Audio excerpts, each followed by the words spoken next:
me! Somebody please help me!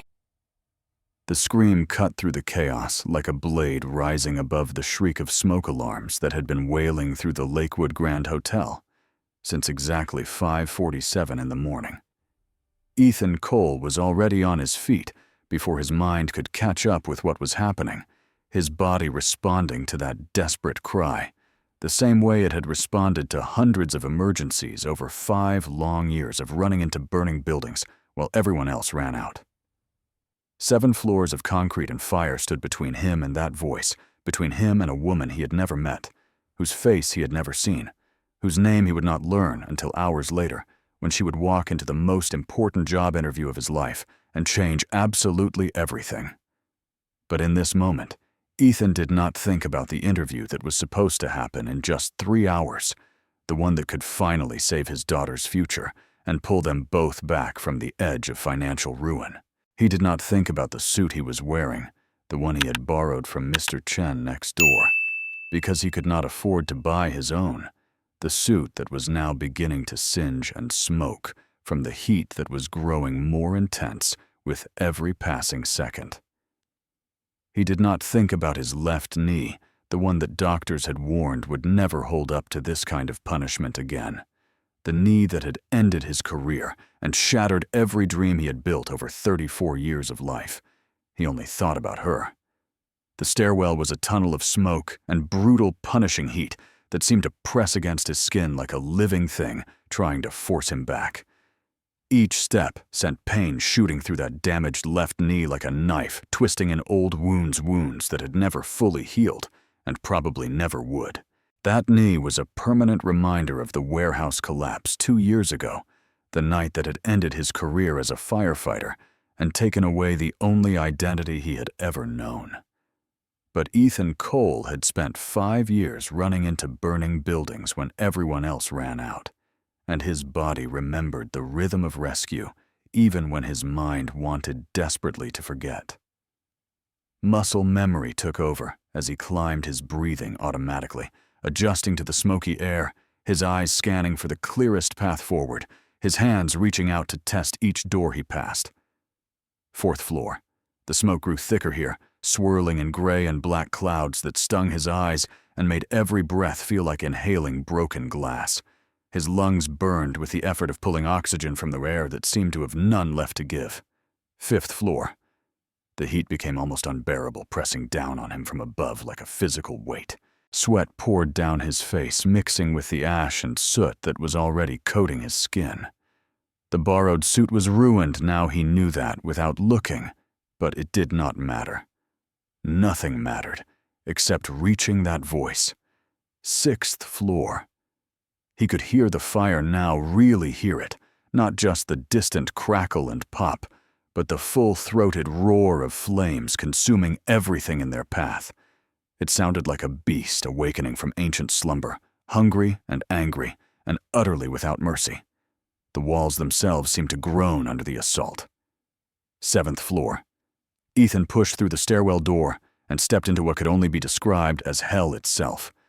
The hallway stretched before him like a nightmare, made real, filled with gray-black smoke, so thick he could barely see his own hand in front of his face. Orange flames danced across the ceiling like living creatures reaching down with hungry fingers toward anything they could consume. The visibility dropped to almost nothing, and for a moment, Ethan felt completely disoriented, unsure which direction he should move. The sprinkler system had engaged at some point, but the water only made things infinitely worse, creating thick clouds of steam that mixed with the smoke and turned the entire floor into a swirling, choking maze. Water poured down on his head and shoulders, hot enough that it almost burned where it touched his skin. Before we continue, please tell us where in the world are you tuning in from? We love seeing how far our stories travel. Fire department. Ethan shouted the old words coming automatically, even though he had not worn the uniform in 2 years, even though he had no right to claim that title anymore. Anyone here? Can anyone hear me? A sound cut through the roar of the flames, faint but unmistakable. Someone coughing, someone struggling to breathe, and then a voice weak and desperate, and filled with more fear than Ethan had ever heard in his life. "Help! Please! I cannot get out." Ethan dropped to his knees immediately because he knew from years of training that the air was always clearer near the floor, where the smoke had not yet risen to fill every available space.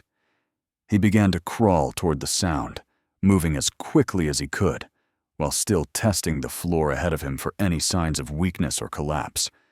Most of the doors he passed stood open, the rooms behind them, abandoned by guests who had evacuated when the alarms first sounded. But one door remained stubbornly closed, and as Ethan drew closer, he could hear the coughing coming from inside. Room 714. The numbers were barely visible through the smoke, but he could make them out if he squinted. He reached the door and tried the handle, but it would not move. Locked from the inside. The woman must have panicked and secured the deadbolt, not realizing that she was trapping herself in a burning room with no way out. "Get away from the door!" Ethan shouted, positioning himself for impact. "I am coming in." He drove his shoulder into the door with all the force he could muster. Pain exploded through his arm and chest, but the door held firm. Again. The frame cracked this time, a promising sound that told him the wood was beginning to give way. Again. His shoulder screamed in protest, but he ignored it. Again. On the fourth impact, the door burst open with a splintering crash, and Ethan stumbled into the room beyond. The smoke was even thicker in here, if that was possible, filling every corner and making it almost impossible to see more than a few feet in any direction. But there by the window, collapsed against the wall like a broken doll, he finally saw her. A woman in business attire, her dark blazer and skirt now wrinkled and stained with soot, long blonde hair falling across a face that was pale as death itself. Her eyes were barely open, glazed over with the unmistakable signs of oxygen deprivation, and her breathing came in short, desperate gasps that told Ethan she did not have much time left. She had tried to open the window. He could see the evidence of her desperate struggle in the scratch marks that covered the frame, deep gouges in the wood where her fingernails had clawed at the mechanism that refused to budge. But the window was jammed shut, probably painted over years ago by maintenance workers who never imagined that someone's life might depend on being able to open it. "I have got you," Ethan said, moving quickly to her side and kneeling down so he could look into those glazed, unfocused eyes. "We are getting out of here. I promise you, we are getting out." He stripped off his jacket and wrapped it around her shoulders, trying to protect her from the worst of the smoke and heat. Then, with a grunt of effort that sent fresh waves of pain shooting through his damaged knee, he lifted her onto his shoulder in a fireman's carry. The muscle memory returned as if he had never left the job, as if the last 2 years of pain and disappointment and failure had never happened at all. She was lighter than he expected, or maybe the adrenaline coursing through his veins just made her seem that way. Either way, he adjusted her weight across his shoulders and turned toward the door, ready to begin the long journey back down those 7 flights of stairs. She coughed weakly against his shoulder, her body convulsing with the effort to expel the smoke from her lungs. And then she whispered something, 3 words so quiet that Ethan almost missed them entirely. Not an accident. Before he could ask what she meant, before he could even process the implications of those strange and terrifying words, her body went completely limp against his shoulder. The hallway was worse now, much worse than it had been just minutes before. The fire had spread with terrifying speed, consuming everything in its path like a hungry predator that could not be satisfied. Flames licked at the walls on both sides, and the ceiling above seemed to glow with an orange light that spoke of imminent collapse.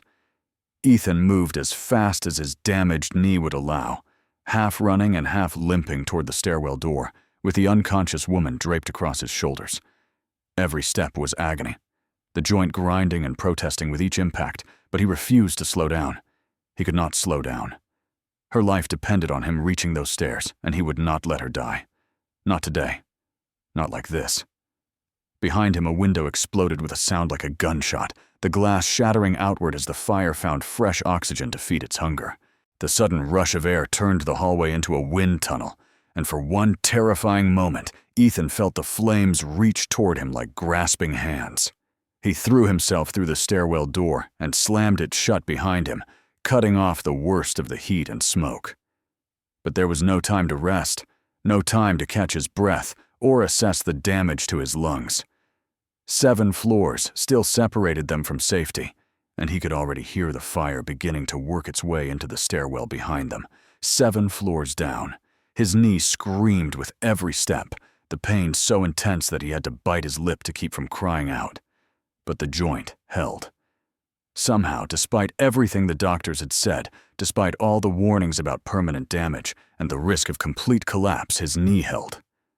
Halfway down somewhere around the 4th floor, he felt the woman's grip tighten on his shoulder. She was conscious again, her fingers digging into the fabric of his ruined shirt as she clung to him with desperate strength.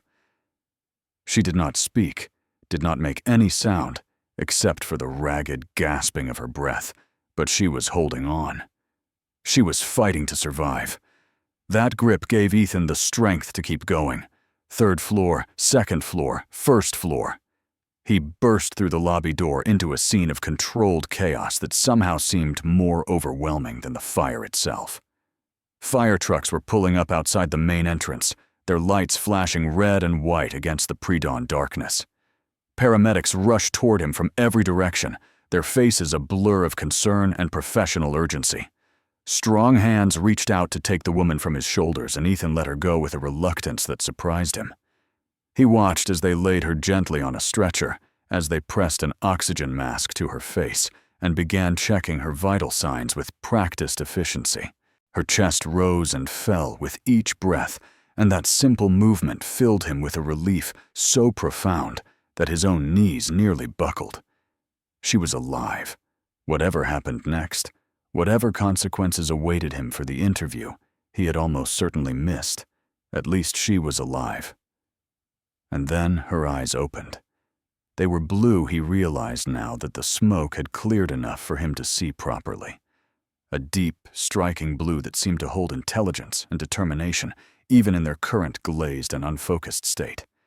Those eyes searched the crowd of faces around her until they found his, and for a moment that seemed to stretch into eternity, they simply looked at each other. Her hand reached out weakly, stretching toward him across the small distance that separated them. Her lips moved beneath the oxygen mask, forming words that he could barely hear above the chaos surrounding them.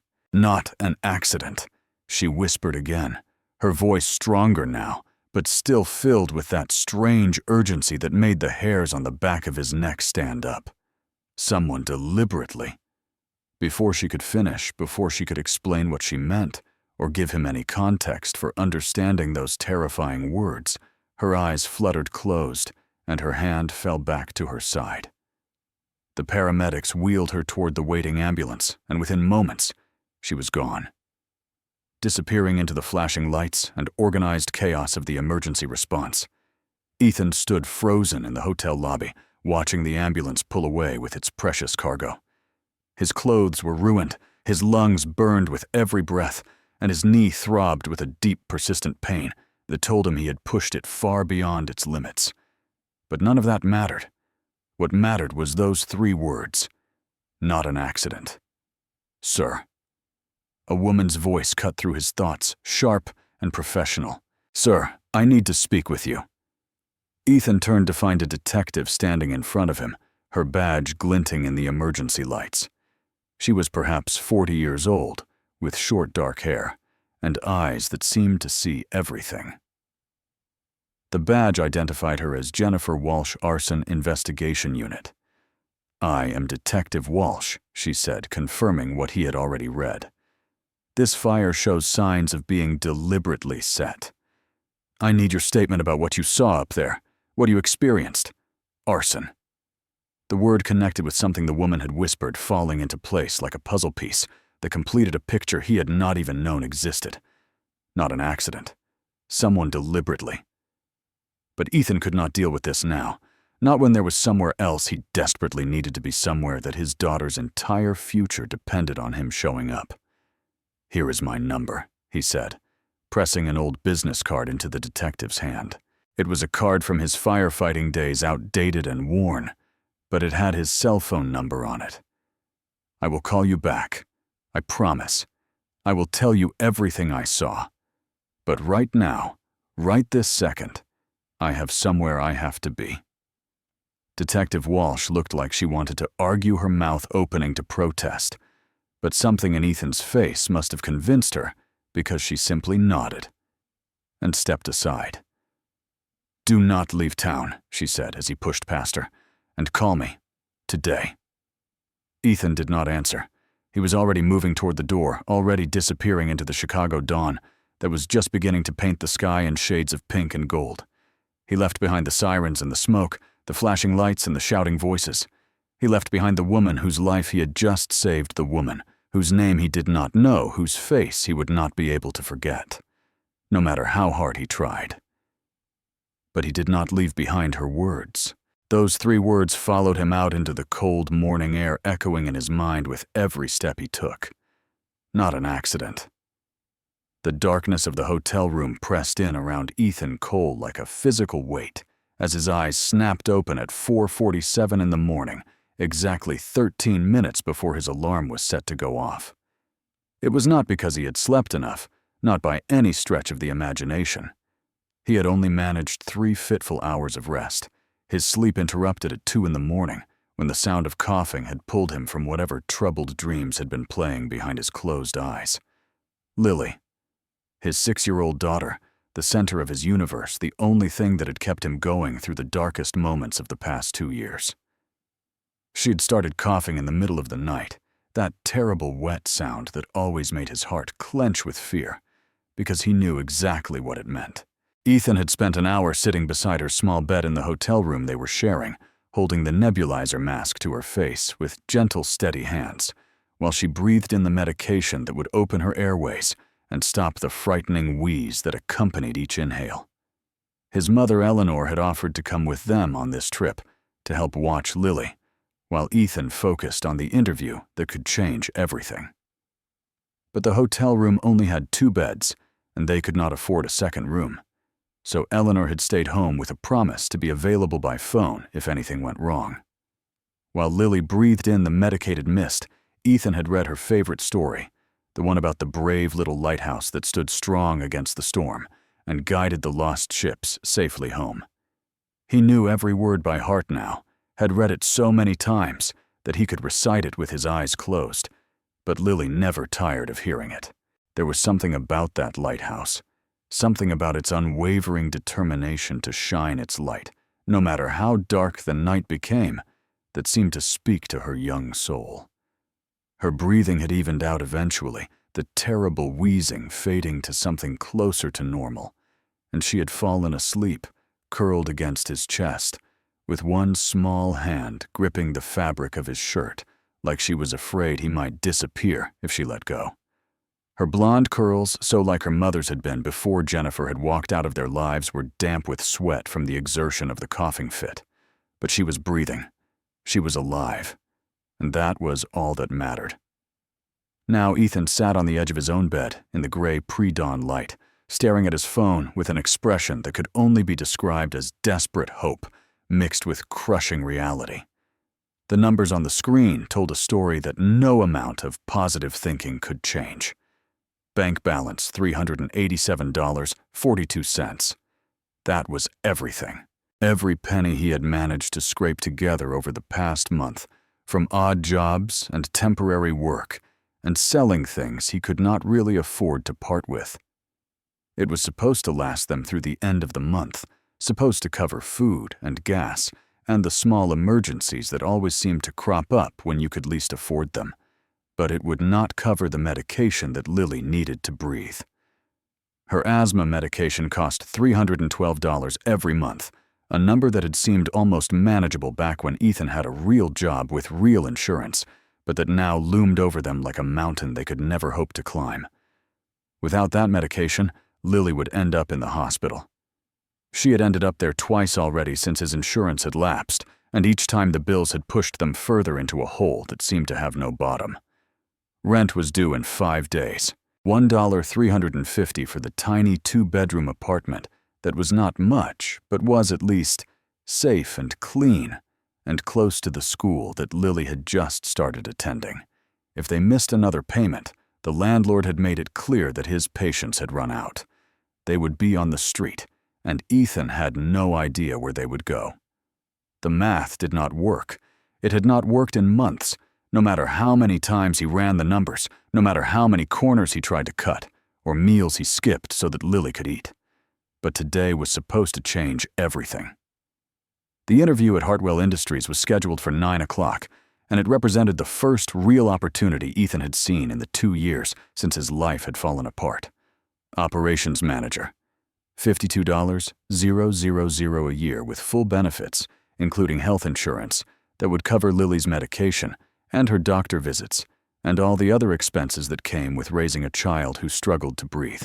It was not a dream job, not even close to what he had imagined for himself when he was younger, and still believed that hard work and dedication would be rewarded with success.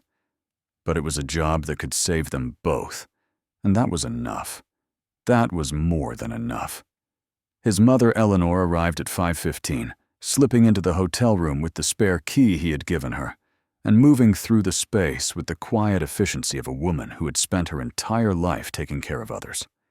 She was 63 years old, her dark hair now more gray than black, but her eyes were still sharp, as ever, still filled with that combination of wisdom and strength that had gotten her through challenges that would have broken lesser people. Eleanor Cole had raised Ethan alone after his father was killed in the line of duty, when Ethan was just 11 years old. Marcus Cole had been a police officer, one of the good ones, the kind who actually cared about protecting the people he served. He had died responding to a domestic violence call, shot by a man who had already beaten his wife nearly to death. Ethan still remembered the knock on the door, still remembered the way his mother's face had crumpled when she saw the officers standing there with their hats in their hands. But Eleanor had not crumbled. She had worked 2 jobs while putting herself through the night school, had provided for her son, and made sure he had opportunities she never had. She had taught him that giving up was not an option that you kept fighting, no matter how hard things got, that the people who succeeded in life were the ones who refused to quit, even when quitting seemed like the only reasonable choice. Now she was helping raise her granddaughter, while her son tried desperately to piece his life back together after everything had fallen apart. She found Ethan standing by the window, staring out at the Chicago skyline as the first hints of dawn began to color the eastern horizon. Without a word, she crossed to him and wrapped her arms around him in a hug that said everything words could not express. "You have got this," she whispered against his chest. "You have never given up on anything in your life. You are not going to start now."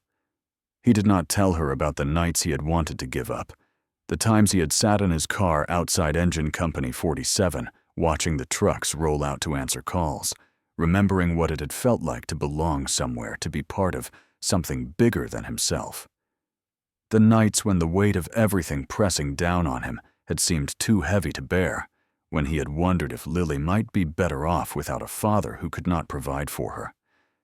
He did not tell her any of that, because she did not need to carry his burdens on top of her own. Instead, he just held her close for a moment and breathed in the familiar scent of her perfume, the same one she had worn for as long as he could remember. "I will call you as soon as it is done," he said, finally pulling back to look at her face. "Keep an eye on Lily. She had a rough night, but she is sleeping now." Eleanor cupped his face in her hands, her eyes searching his with the intensity of a mother who could see through every wall her child had ever built. "Go show them who you are," she said firmly. "Not who you used to be, or who you think you should be. Just who you are right now. That is more than enough." Ethan kissed her forehead and then walked out into the cold Chicago morning, carrying with him the weight of everything he had left to lose. 2 years ago, Ethan Cole had been somebody. Lieutenant Ethan Cole of Engine Company, 47, one of the most decorated young officers in the Chicago Fire Department. He had 8 commendations in his personnel file, each one representing a life saved or a dangerous situation, handled with skill and courage that went above and beyond what was expected. His fellow firefighters respected him. His supervisors trusted him. The families in the neighborhoods they served knew his name and waved when the trucks rolled past. He had found his purpose in that job, his reason for getting up every morning and pushing through the hard days. There was nothing quite like the feeling of running into a burning building while everyone else ran out. Nothing that could compare to the moment when you emerged from the smoke and flames with a child in your arms or an elderly person on your shoulder. Those moments made all the sacrifice worth it. All the missed holidays and sleepless nights, and the constant danger that hung over their heads like a shadow that never quite went away. But more than the heroics, more than the commendations and the respect, Ethan had loved belonging to something larger than himself. The fire station was a family in every sense that mattered, a brotherhood of men and women who would lay down their lives for each other without a moment's hesitation. They ate together and trained together and waited together through the long hours between calls, and when tragedy struck, they mourned together. That sense of belonging was something Ethan had been searching for his entire life, ever since his father's death had left a hole in his world that nothing else seemed able to fill. When he put on that uniform and climbed onto that truck, he felt like he was finally part of something finally home. And then came the warehouse fire on Anderson Street. It was supposed to be a routine call, if any fire could ever truly be called routine. An abandoned warehouse on the south side, probably started by homeless people trying to stay warm, or kids playing with matches where they should not have been. The building had been slated for demolition anyway, so there was no real property value to protect. They just needed to make sure the fire did not spread to the neighboring structures and ensure that no one was trapped inside. But the building was not what it appeared to be. What the fire department did not know, what no one outside of a very small circle of very wealthy and very corrupt men knew, was that the warehouse had been used for years to store improperly disposed chemicals from a manufacturing company that wanted to avoid the cost of proper disposal. The owners had paid to have the records altered, the inspections falsified, the entire operation hidden from anyone who might ask questions. When the fire hit those chemicals, everything changed. Ethan and 2 other firefighters had gone in for a final sweep, making sure no homeless people had taken shelter inside, making sure no curious children had wandered in to explore. They were on the 2nd floor when the chemicals ignited, creating a fireball that seemed to come from nowhere and everywhere at once. The floor gave way without warning. Ethan could still remember the sensation of falling, the terrible moment of weightlessness, followed by the crushing impact as he hit the ground floor amid a rain of burning debris. He could still feel the beam landing across his legs, pinning him in place, while flames licked at the walls around him. He could still hear his own screaming, though the memory was distant now, muffled by the passage of time and the brain's desperate attempt to protect itself from trauma. 3 firefighters went in that night. 3 firefighters came out.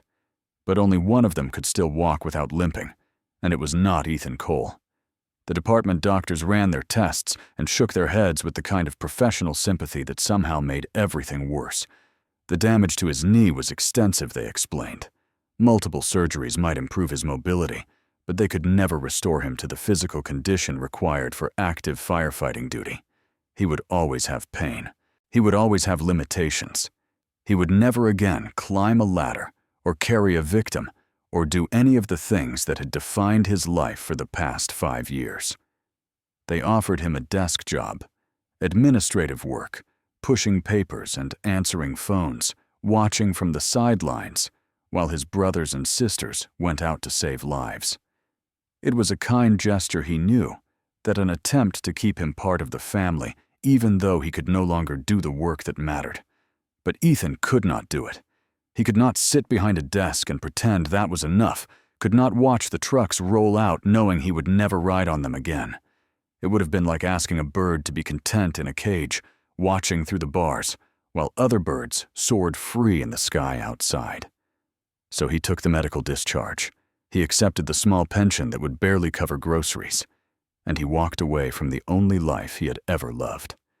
That was when Jennifer left. His wife had never really wanted the life of a firefighter's spouse, not really. She had been attracted to the uniform and the heroism and the idea of being married to someone who saved lives. But the reality was something different. The missed dinners and interrupted holidays, the constant fear that tonight might be the night he did not come home. She had endured it because the good times outweighed the bad, because Ethan's passion for his work was infectious, because he was good at what he did, and she was proud to be married to someone who mattered. But she definitely did not want to be married to a disabled ex-firefighter with no clear path forward, and a daughter who needed expensive medical care that they could no longer afford. She left on a Tuesday afternoon while Lily was at preschool, leaving behind a note that said she was sorry, but she needed more from life than he could give her anymore. She took her clothes and her jewelry and her car, but she did not take their daughter. That small mercy was the only thing that kept Ethan from completely falling apart. Lily was 4 years old when her mother walked out, old enough to understand that something terrible had happened, but too young to really comprehend what it meant. She asked for Mommy every night for months, her small voice breaking with confusion and hurt that she could not articulate. Ethan held her through every tear, answered every question as honestly as he could, and slowly helped her understand that sometimes people leave, and it was not her fault, could never be her fault, would never be her fault. Now Lily was 6, and she rarely mentioned her mother anymore. Eleanor had stepped in to fill some of the void, and between the two of them, they had created a stable, loving home for this little girl who deserved so much more than life had given her so far. But stable and loving did not pay the bills. It did not buy medication or cover rent or provide the security that a child needed to thrive. Ethan Cole was not a lieutenant anymore. He was not a hero or a role model or someone that children looked up to. He was just a father, broken and struggling and desperate, trying with everything he had to keep his daughter alive. And today, if he could just get through this interview, if he could just convince someone to take a chance on him, maybe he could finally start to build something new from the ashes of everything he had lost. The Target bathroom at 7:30 in the morning was a harsh and unforgiving judge, its fluorescent lights exposing every flaw with merciless clarity. Ethan stood in front of the mirror and stared at his reflection, taking stock of the damage with the same clinical detachment he had once used to assess fire scenes. The borrowed suit was ruined beyond any hope of salvage. The jacket was burned in several places, the fabric scorched and blackened by the flames he had run through just hours earlier. His shirt was soaked with sweat and ash, and the dirty water from the hotel's sprinkler system clinging to his chest in a way that was both uncomfortable and deeply unprofessional. He smelled like smoke and fear and desperation, a combination that was unlikely to impress anyone in a corporate interview setting. He had exactly $28 in his wallet and an emergency credit card that was nearly maxed out from the last time Lily had ended up in the hospital. The math of his situation was as unforgiving as always, but he did the calculations anyway, searching for any solution that might present itself. New white dress shirt, $22.99. It was not high quality, not even close to what the executives at Hartwell Industries probably wore, but it was clean, and it was white, and it would have to do. Cheap cologne, $8.99. He grabbed the least offensive option from the bottom shelf, something that claimed to smell like ocean breeze, but probably smelled more like desperation, masked with artificial chemicals. Bandages, $4.99. The cut on his palm from the broken glass in room 714 was deep and still seeping blood. He needed to cover it if he wanted any chance of making it through the interview without leaving bloodstains on everything he touched. Ethan made his purchases and retreated to the bathroom stall, where he began the process of transforming himself from a smoke-stained disaster into something approaching a professional job candidate. He stripped off his ruined shirt and used wet paper towels to scrub the ash from his face and hands, working until his skin was raw and red from the friction. The new shirt was stiff and cheap, clearly the product of factories more concerned with quantity than quality. But it was clean and white, and when he tucked it into the borrowed pants, which were dark enough that the soot stains barely showed, he almost looked like someone who belonged in a corporate office. Almost. He bandaged the cut on his palm as carefully as he could, wrapping the gauze tight to stop the bleeding, and then covering it with enough tape to keep everything in place. The bulge of the bandages was visible, obvious, but there was nothing he could do about that. He would just have to hope that no one asked too many questions. The smell of smoke still clung to him, despite his best efforts embedded in his skin and hair, like a reminder of everything he had been through that morning. He sprayed the cheap cologne everywhere, knowing he probably smelled ridiculous, like someone trying too hard to cover up something they were ashamed of, but it was better than smelling like a burning building. His phone buzzed in his pocket, and he pulled it out to find a text from his mother. The message included a photo of Lily still sleeping peacefully with her blonde curls spread across the pillow and her favorite stuffed lighthouse tucked under her arm.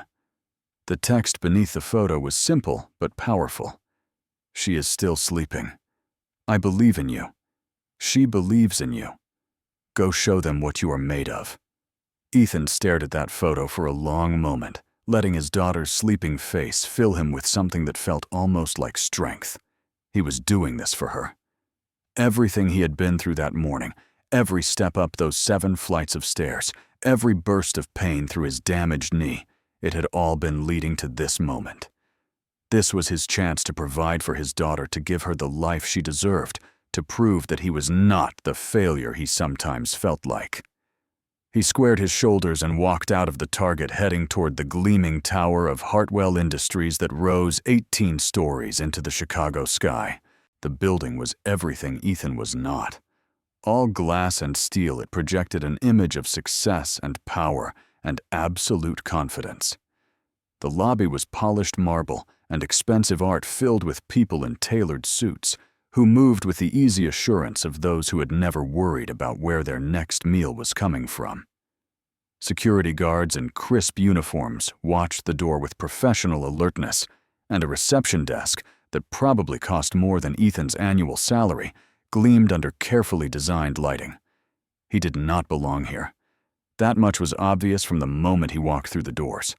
The cheap cologne that had seemed like a good idea in the Target bathroom now felt ridiculous, a pathetic attempt to disguise the fact that he was not one of these people and never would be.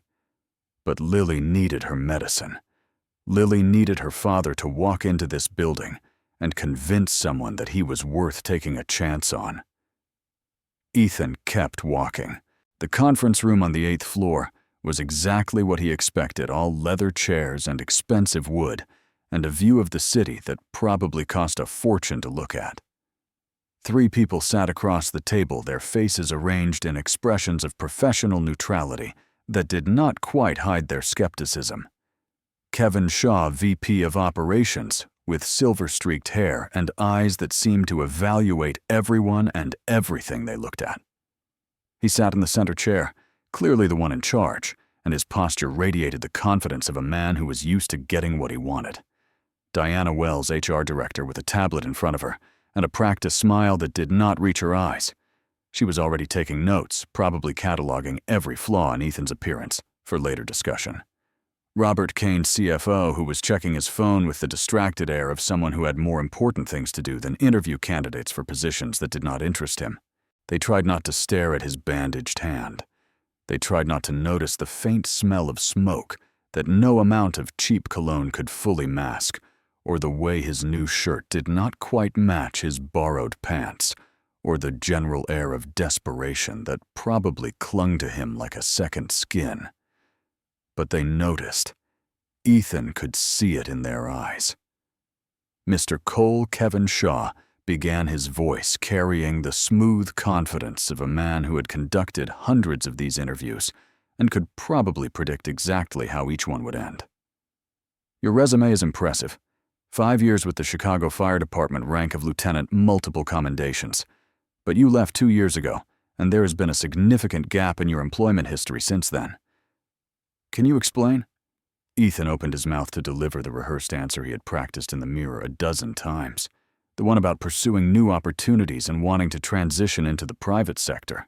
But before the words could leave his lips, the conference room door opened behind him, and everything changed. She walked into the room like she owned it, which Ethan would later learn she literally did. The woman from the fire. The woman he had carried down 7 flights of stairs just hours earlier. The woman whose whispered words still echoed in his mind with every breath he took. But she looked nothing like she had in that smoke-filled hotel room. Gone was the rumpled business attire and the pale, oxygen-deprived face. In their place was a vision that stopped Ethan's heart in his chest. She wore a red dress that seemed to have been designed specifically to command attention, a stunning piece of fabric that hugged her figure in all the right ways and moved with her like it was alive. Her blonde hair was pulled back professionally, revealing the elegant lines of her face and the strong set of her jaw. A small bandage at her temple was the only visible reminder of her ordeal that morning. That, and the faint redness around her eyes from the smoke exposure she had endured. She had clearly discharged herself from the hospital early, probably against medical advice because she was needed here. Because she was the CEO of Hartwell Industries, and this was her company, and she did not let things like near-death experiences keep her from her responsibilities. Olivia Hartwell, 35 years old, the woman who held the key to everything Ethan needed. She took 2 steps into the room and then stopped dead, her eyes locking onto Ethan's face with an expression of shock that was impossible to miss. The color drained from her cheeks in an instant, and her hands shot out to grip the doorframe like she needed something to hold onto to keep herself upright. "You," she whispered the single word carrying more weight than seemed possible. "You are Cole. You are Ethan Cole." Ethan could not speak. His throat had closed up and his mind was racing too fast to form coherent thoughts. The woman from the fire. The woman whose life he had saved. His interviewer.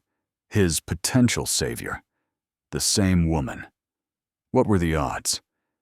What cosmic joke was the universe playing on him to bring them together like this in this room? At this moment, Kevin Shaw's skeptical expression shifted to confusion. "Miss Hartwell, is everything all right? Do you know this candidate Olivia recovered faster than seemed possible for someone who had nearly died that morning?" She straightened her shoulders, released her grip on the doorframe, and walked the rest of the way into the conference room with the controlled grace of someone who was used to commanding attention. Before we continue with this interview, she said, her voice steady, despite the emotion that Ethan could still see swirling in those striking blue eyes. "I need to tell everyone in this room something important." The interviewers exchanged confused glances. Diana Wells' fingers paused over her tablet. Robert Kane actually put down his phone. "This morning, Olivia continued there was a fire at the Lakewood Grand Hotel. I was staying there for an early breakfast meeting with investors. I was in my room getting ready when the fire broke out."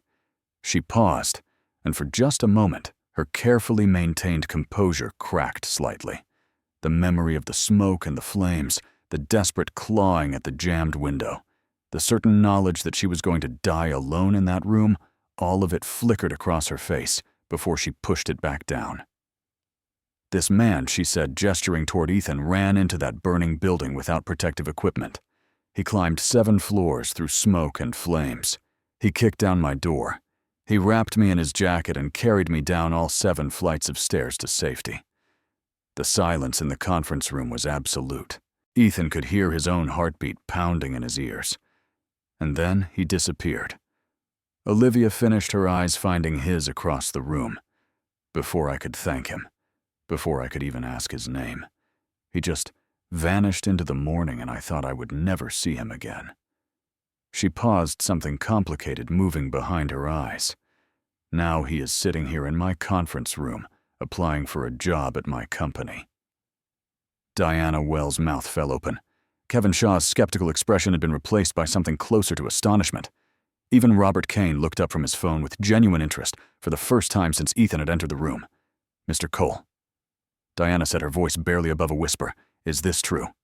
"Yes, ma'am," Ethan replied, finding his voice at last. It is true. He could have stopped there.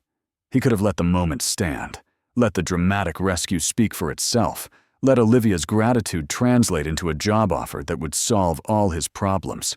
But that was not who Ethan Cole was. "But I hope that does not change anything," he continued, his voice firm despite the trembling he felt inside. "I do not want to be hired because someone feels obligated to me. I do not want this job because I happened to be in the right place at the right time this morning."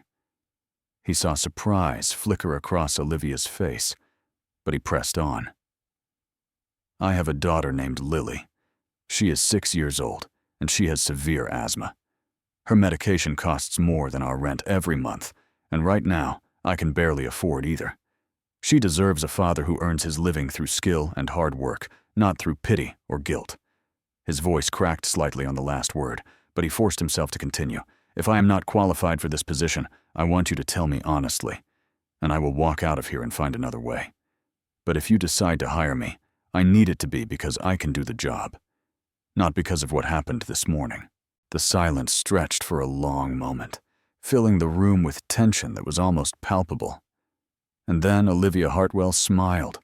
It was small, barely a curve of her lips, nothing like the polished professional smile she probably used in board meetings and investor presentations.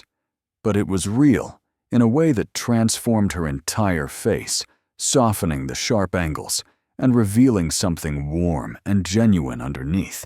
"I think," she said slowly, "that we have a great deal to discuss." She turned to the other interviewers, her expression brooking no argument. "Kevin, Diana, Robert. I will handle the rest of this interview personally. Please leave us." The corner office was everything Ethan had expected, and more, a space that screamed success and power from every carefully chosen element. Floor-to-ceiling windows offered a stunning view of Chicago spread out below like a living map, the morning sunlight catching the glass and steel of surrounding buildings and making them gleam like jewels. The furniture was expensive, without being ostentatious, chosen with the kind of taste that spoke of real wealth rather than the desperate desire to appear wealthy. Olivia Hartwell moved behind her desk and gestured for Ethan to sit in one of the leather chairs facing her. He lowered himself carefully, acutely aware of the contrast between this pristine space and his own disheveled appearance. The cheap cologne he had bought just hours ago seemed especially ridiculous, now surrounded by such obvious quality. "My team thinks you are overqualified." Olivia began, not bothering with small talk or pleasantries. Her voice was direct, businesslike, but there was something underneath it that hinted at deeper currents. "Kevin Shaw believes you will get bored within 6 months and leave for something more exciting. Diana Wells thinks your employment gap is a red flag that suggests deeper problems. Robert Kane thinks you are desperate, and desperate people make poor decisions." Ethan's heart sank. He had known, of course, that his situation was far from ideal, but hearing it laid out so bluntly still hurt. They are right about all of it. Olivia continued, and Ethan felt the last of his hope begin to crumble. But then she leaned forward, her eyes meeting his with an intensity that seemed to see right through him. "But they are missing something." She stood and walked to a shelf near the window, where several framed photographs were displayed. She picked up one of them and brought it back to the desk, setting it down where Ethan could see it clearly. The photo showed a younger version of Olivia standing beside a young man who looked remarkably like her.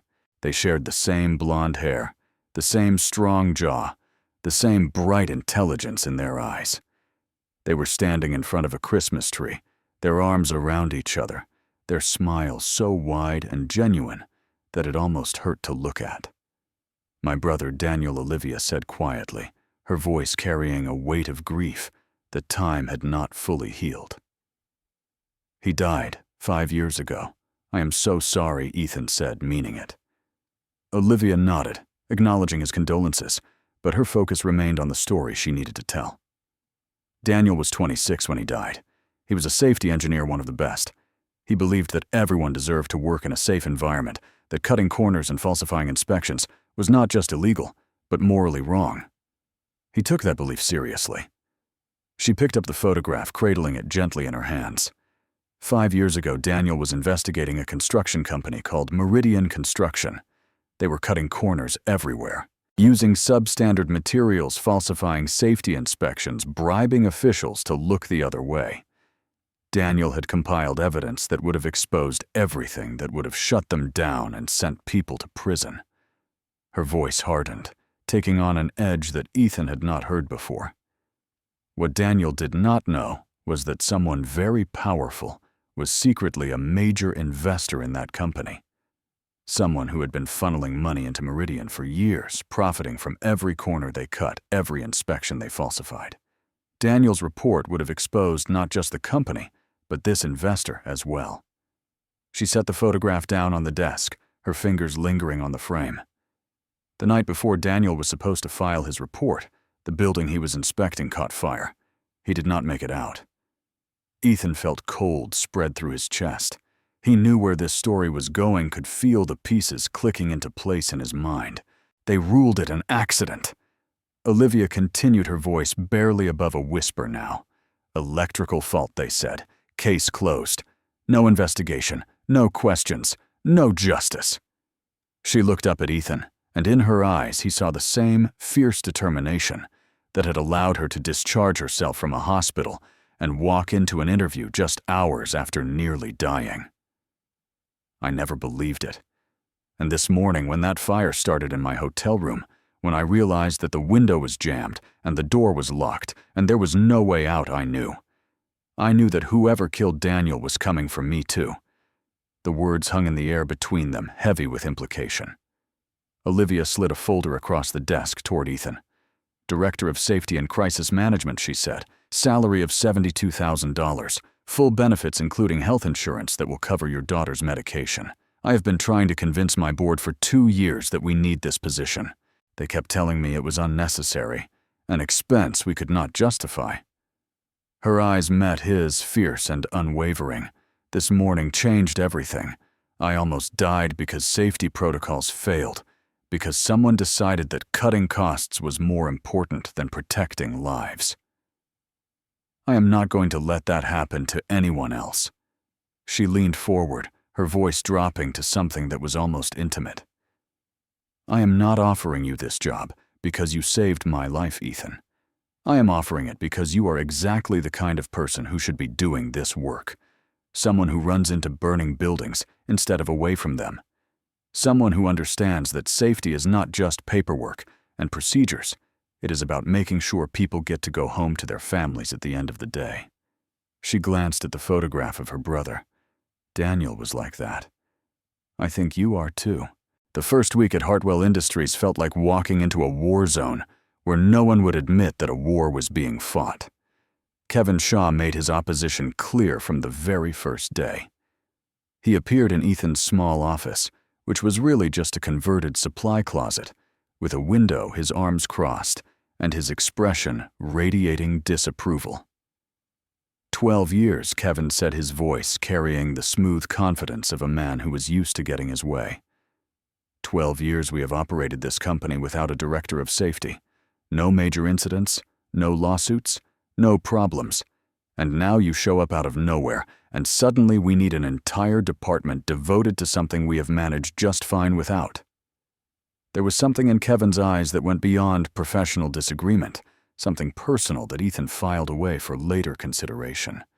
The plant manager, Raymond Voss, was even more hostile. He was a large man with meaty hands and a permanent scowl, the kind of person who had risen through the ranks by being tougher and meaner than everyone around him. I have been running this operation for 15 years, Raymond growled when Ethan tried to introduce himself. Nobody has died on my watch yet. Yet Ethan corrected quietly. That word matters. Raymond's face turned an interesting shade of red, but he said nothing more.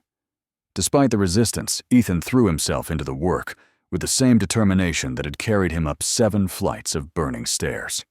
He requested every incident report from the past 5 years, every near miss that had been documented, every safety violation that had been cited, and then quietly buried in paperwork. That was when he found something that made his blood run cold. Buried in a stack of files that had clearly not been touched in years, Ethan discovered a report from 2 years ago. A warehouse fire on Anderson Street. His fire. The one that had ended his career, destroyed his knee, and sent his entire life spiraling into chaos. The official cause was listed as electrical accident, exactly as Ethan had been told at the time. But as he read through the detailed appendix, he found something that did not match what he remembered. The fire had spread too fast. He had known that even then, in the chaos of the moment, had wondered how flames could consume a building with such terrifying speed, and the alarm had not activated until the building was already engulfed, giving them almost no warning before everything went wrong. Now, in the cold light of an office, rather than the heat of a fire, Ethan found the explanation. The alarm system had been manually disabled 30 minutes before the fire started. No explanation was given for this decision. No authorization was documented. Someone had simply turned off the safety systems and walked away, leaving the building, and everyone in it completely unprotected. At the bottom of the incident report, closing the investigation without further action, was a single signature: Richard Crane, former Chief Financial Officer of Hartwell Industries. Ethan spent the next several hours researching Richard Crane, pulling up everything he could find about the man who had signed off on an investigation that should never have been closed. 54 years old, Harvard MBA, CFO of Hartwell Industries for 5 years before being terminated 6 months ago for embezzling funds. Now a senior consultant for Nexus Holdings, which happened to be Hartwell Industries' largest competitor.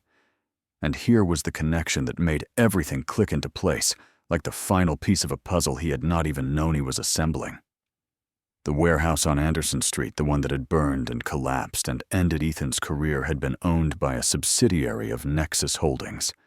The same man, the same company, connected to the fire that had destroyed Ethan's life, and connected, Ethan now realized with growing horror, to the fire at the Lakewood Grand Hotel. Connected to the attempted murder of Olivia Hartwell. Connected to the death of Daniel Hartwell 5 years ago. 3 fires across 5 years. 3 lives destroyed or nearly destroyed. And at the center of it all, one man who had profited from every tragedy. 4 days into his new job, Ethan found a quiet moment to FaceTime with Lily. Her face filled his phone screen like sunshine breaking through clouds, instantly lifting some of the weight that had been pressing down on his shoulders. Her blonde curls were arranged in lopsided pigtails, probably Eleanor's handiwork, and her eyes sparkled with the kind of excitement that only a 6-year-old could sustain. "Daddy, Daddy, I made you a present." She held up a piece of paper, turning it so he could see the crayon drawing she had created. There was a tall building that he assumed was supposed to be Hartwell Industries, recognizable by its vague rectangular shape and numerous windows.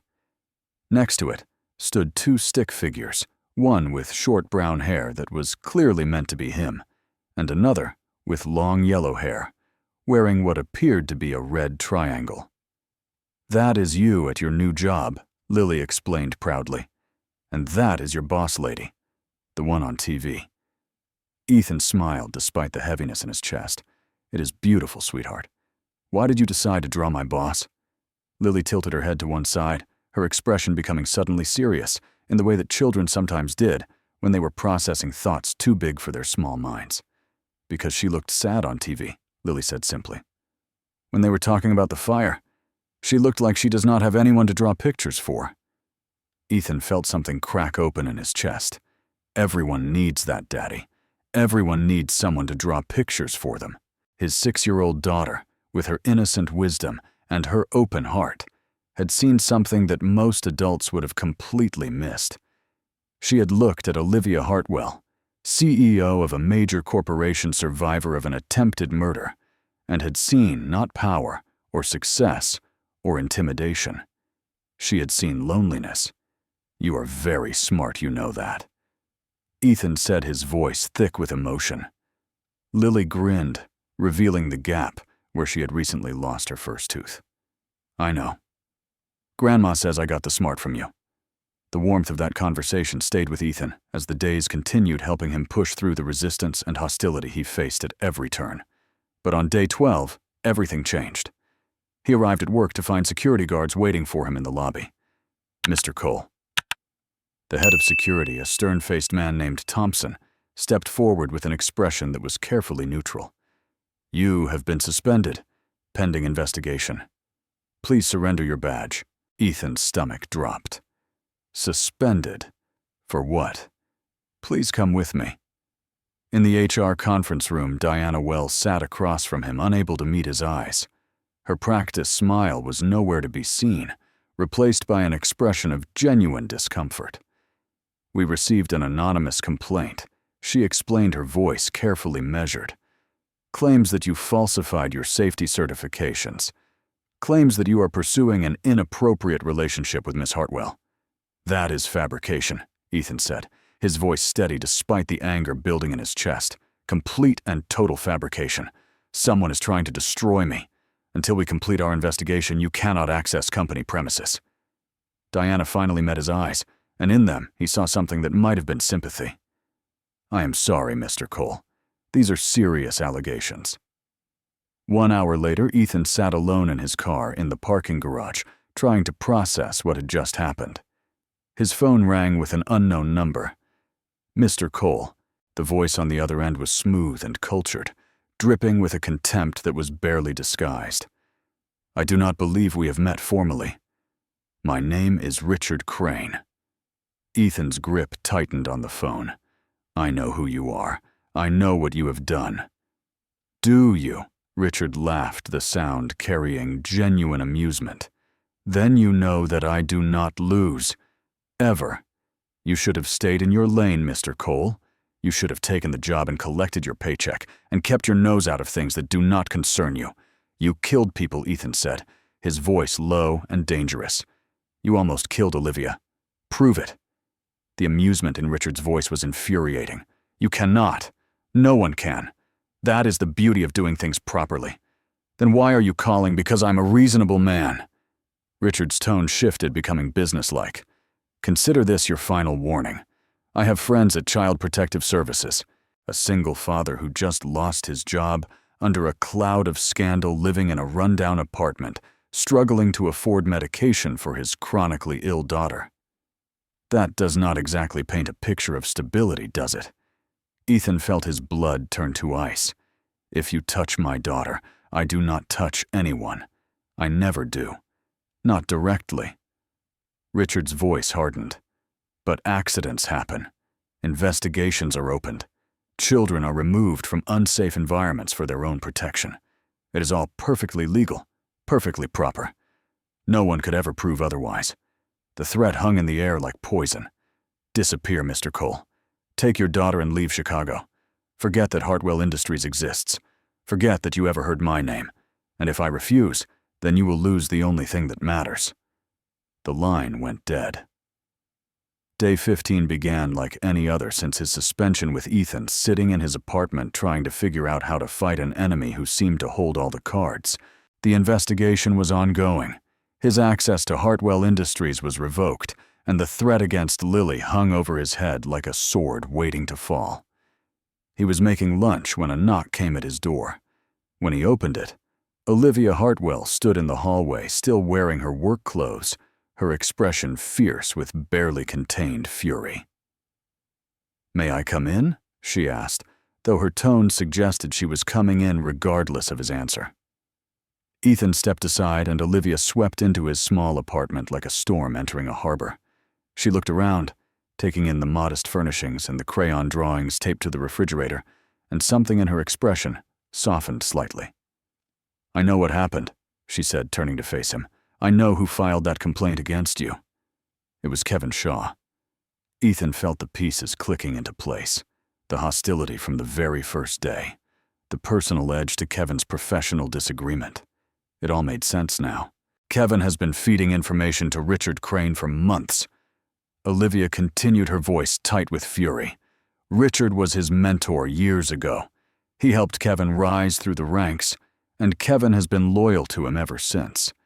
Even after Richard was terminated, Kevin kept him informed about everything happening inside the company, including me, including you, including the investigation you started, including everything you found about the warehouse fire and Daniel's death. Olivia moved closer, her blue eyes blazing with an intensity that made Ethan's breath catch. Richard took my brother. He tried to kill me. He ended your career 2 years ago, and now he is trying to destroy you again. Her voice dropped to something fierce and determined. I am done being afraid. I am done letting him win. He threatened Lily, Ethan said quietly. He said he has friends at Child Protective Services. Said he could make her disappear into the system. Something shifted in Olivia's expression, a protective fury that transformed her entire face. He will not touch your daughter. I swear to you, Ethan, on my brother's memory, I will not let him hurt your family. She stepped closer, still close enough that he could smell her perfume, something subtle and expensive that somehow suited her perfectly. You saved my life. Now let me save yours. Her hand found his, her fingers intertwining with his own, in a gesture that felt both natural and terrifying. Not because I owe you, she continued, her voice softer now. Because this is right. Because I have spent 5 years wondering what really happened to Daniel, and now I finally have a chance to find the truth. Because I refuse to watch Richard destroy another family the way he destroyed mine. Their eyes met and held.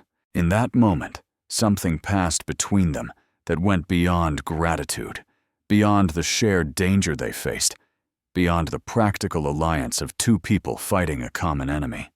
Something that felt like the beginning of everything. We fight together, Ethan said finally. Whatever it takes.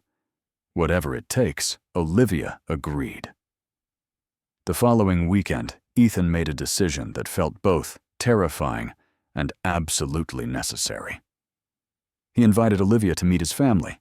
His apartment had never felt smaller than it did when Olivia Hartwell walked through the door. She was not wearing the power suits he had become accustomed to seeing her in. Instead, she had chosen simple jeans and a soft sweater, her blonde hair loose around her shoulders. She looked almost ordinary, almost approachable, though the quiet confidence in her bearing could never be fully disguised. Eleanor Cole stood in the kitchen doorway, her sharp eyes missing nothing as she studied the woman her son had brought home. Ethan could almost see the evaluation happening, decades of hard-won wisdom being applied to this stranger who had suddenly become important to her family. Mom, this is Olivia Hartwell. Olivia, this is my mother, Eleanor. Olivia stepped forward, extending her hand with a smile that seemed genuinely nervous. It is wonderful to meet you, Mrs. Cole. Ethan has told me so much about you. Eleanor took the offered hand, but did not shake it immediately. Instead, she held it, her gaze searching Olivia's face with an intensity that made most people uncomfortable. You are the one he saved from the fire, Eleanor said finally. It was not a question. Yes, ma'am. And you are the one who gave him a job when no one else would. Yes. Eleanor nodded slowly, something in her expression shifting toward approval. Then I suppose you can call me Eleanor. Mrs. Cole was my mother-in-law, and we did not get along. The tension in the room eased slightly, and Ethan let out a breath he had not realized he was holding. But the real test was still to come. Lily emerged from her room where she had been playing her blonde curls, bouncing as she rounded the corner. She stopped short when she saw the visitor, her eyes going wide with recognition. You are the boss lady, she exclaimed. The one I drew. Olivia's face transformed completely. The confident CEO disappeared, replaced by something much softer, much more vulnerable. She knelt down, so she was at Lily's level, her expensive jeans pressing against the worn carpet, without a moment's hesitation. And you must be Lily, she said, her voice warm. Your daddy told me all about you. He said you were the smartest 6-year-old in all of Chicago. Lily giggled, the sound like bells ringing. He always says that. That is because it is true. For a moment, the two of them just looked at each other. The CEO and the child, the woman who ran a corporation, and the girl who drew pictures with crayons. Then Lily reached out and touched Olivia's hair. It is really yellow, she said wonderingly, like sunshine. "Thank you," Olivia replied, and there was a catch in her voice that only an adult would notice. "That is the nicest thing anyone has said to me in a long time." "Do you want to see my room?" Lily asked suddenly. "I have a lighthouse and lots of drawings, and a special box where I keep my treasures." Olivia looked up at Ethan, her eyes asking permission. He nodded, and she allowed Lily to take her hand and lead her toward the small bedroom at the end of the hall. Eleanor moved to stand beside her son, both of them watching the unlikely pair disappear through the doorway. "She is different than I expected," Eleanor said quietly. "Softer. She has been through a lot. Have we not all?" Eleanor was silent for a moment, but she knelt down. She did not make Lily come to her. She went to Lily's level. "What does that mean?" Eleanor looked at her son with the knowing expression of a mother who had watched him grow from a baby into a man. "It means she understands something important, that you do not demand respect from children. You earn it by showing them they matter." From Lily's room, laughter floated out, Lily's high-pitched giggle mixing with Olivia's lower, warmer sound. Eleanor squeezed Ethan's arm gently. "I like her," she said simply. "I think Daniel would have liked her too." The days that followed took on a rhythm that Ethan had not experienced in years. He and Olivia worked together through long evenings, gathering evidence and building their case against Richard Crane. But somewhere along the way, the work sessions became something more. They would start with files and documents spread across Olivia's dining room table, her home surprisingly warm and inviting, despite its obvious expense. But as the hours wore on and the work wound down, they would find themselves simply talking. Olivia told him about her childhood, about growing up with Daniel in a house where their parents' divorce had created 2 armed camps. Daniel had protected her through all of it, had been her constant ally and best friend. "He used to tell me stories," she said one evening, her voice soft with memory. "When things were bad, when Mom and Dad were fighting, he would come to my room and make up these elaborate adventures. Knights and dragons and princesses who saved themselves." She smiled, but there was sadness in it. "He always said I was going to do something important someday, that I was going to change the world. I do not know if running a company counts, but I like to think he would be proud." "He would be," Ethan said with certainty. How could he not be? In return, Ethan shared his own stories. The pain of losing his father at 11, the hole it had left in his life that nothing else had ever quite filled. The way becoming a firefighter had finally given him a sense of purpose, a feeling of belonging that he had been searching for his entire life. "When I put on that uniform," he said, "I felt like I was finally part of something. Like I finally knew who I was supposed to be. And when you lost it, I felt like I lost myself." Olivia reached across the table and took his hand. The gesture was simple, but it carried a weight of understanding that words could not express. "You did not lose yourself," she said quietly. "You just lost one version of who you could be. The real you is still here. He has been here all along." They sat in comfortable silence for a moment, their hands intertwined on the table between scattered documents and cold cups of coffee. It was late, well past midnight, when Ethan finally stood to leave. Olivia walked him to the door, and they stood there for a moment, neither quite willing to say goodbye. Ethan reached out almost without thinking and brushed a strand of hair from Olivia's face. The gesture was tender, intimate, crossing a line they had both been careful to maintain. Olivia leaned into his touch, her eyes closing briefly. "Ethan." He leaned forward, drawn by something he could not resist.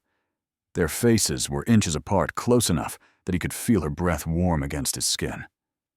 But then she pulled back gently, her hand pressing against his chest. "I cannot," she whispered. "Not yet. I need to know this is real. I need to know it is not just trauma bonding or gratitude or 2 people clinging to each other because they are scared." Ethan understood. He felt the same fears, the same uncertainty about whether what was growing between them could survive the crisis that had brought them together. "I will wait," he said quietly. "However long you need, I will be here." Olivia smiled, And though it was tinged with sadness, it was also filled with hope. Thank you for understanding, for being patient. She rose on her toes and pressed a soft kiss to his cheek. Good night, Ethan. Good night, Olivia. He walked out into the cold Chicago night, her kiss still warm on his skin, knowing that whatever happened next, he had found something worth fighting for.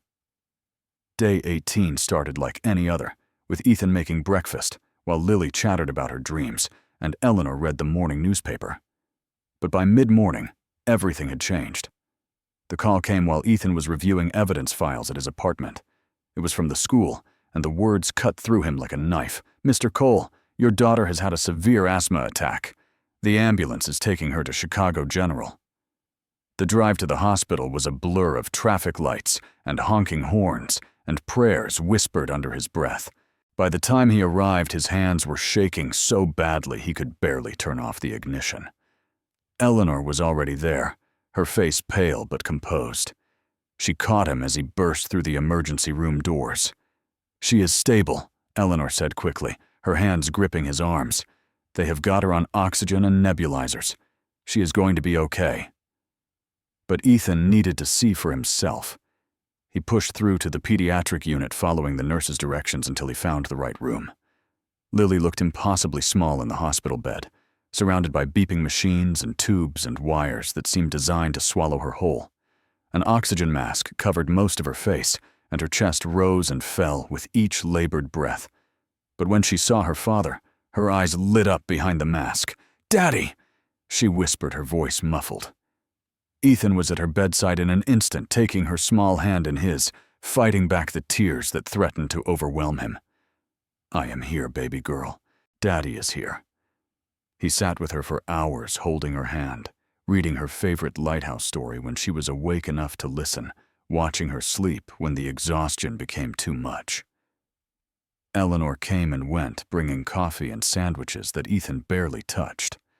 And then, late in the afternoon, Olivia appeared.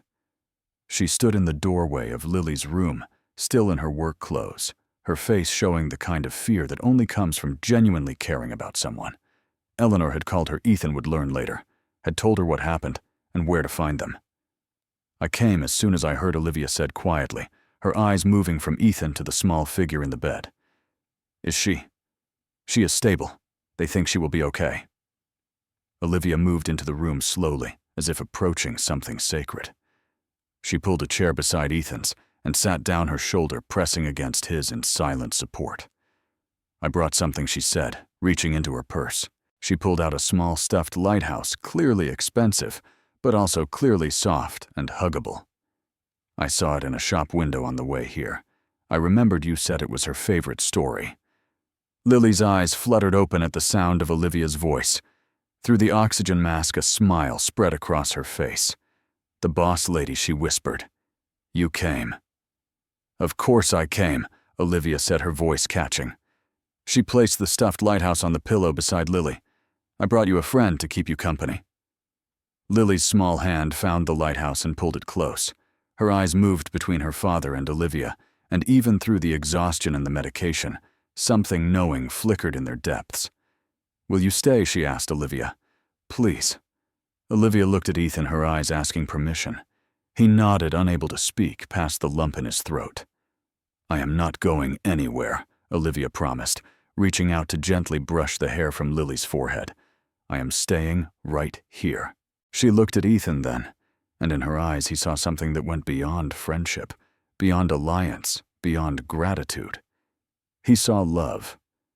"We are not going anywhere," Ethan agreed, taking Lily's hand with one of his own and Olivia's with the other.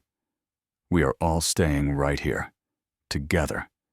1 week after Lily's hospital stay, when she was home and recovering and driving Eleanor slightly crazy with her demands to be allowed to play outside, Olivia appeared at Ethan's door with an unusual request. "Have dinner with me," she said simply. "Just the two of us. A real date." Ethan's heart skipped a beat. "What about? Lily is fine. She's recovering beautifully."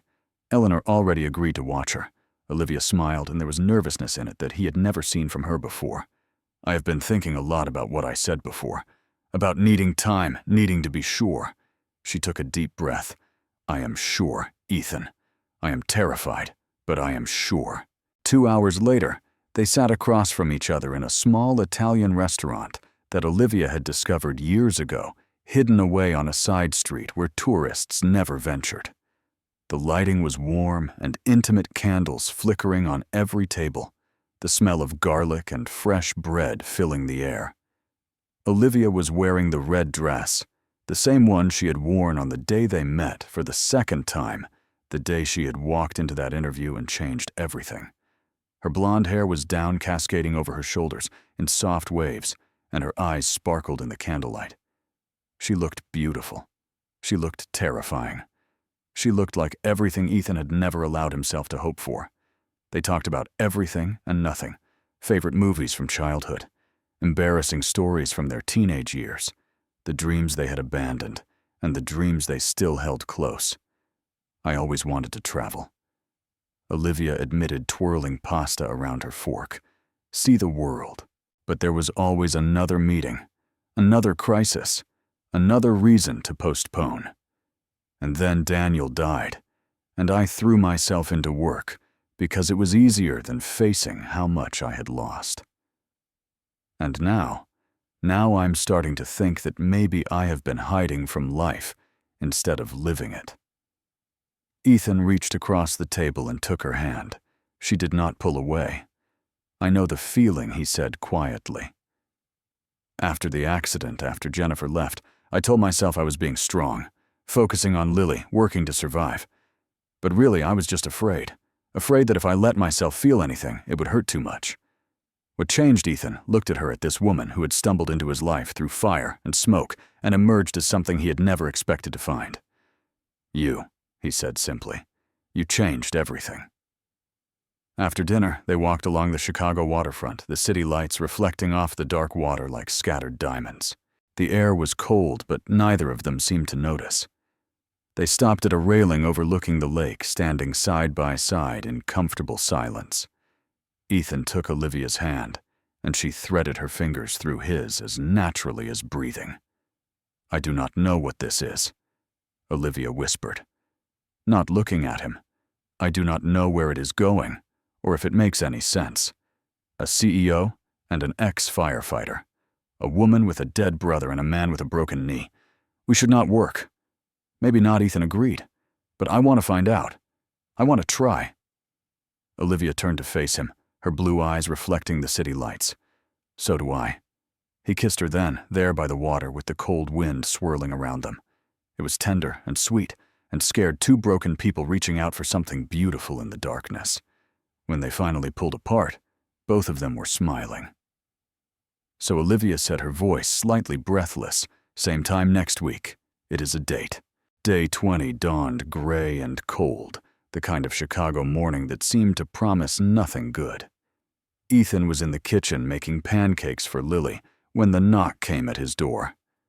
Two people stood in the hallway when he opened it.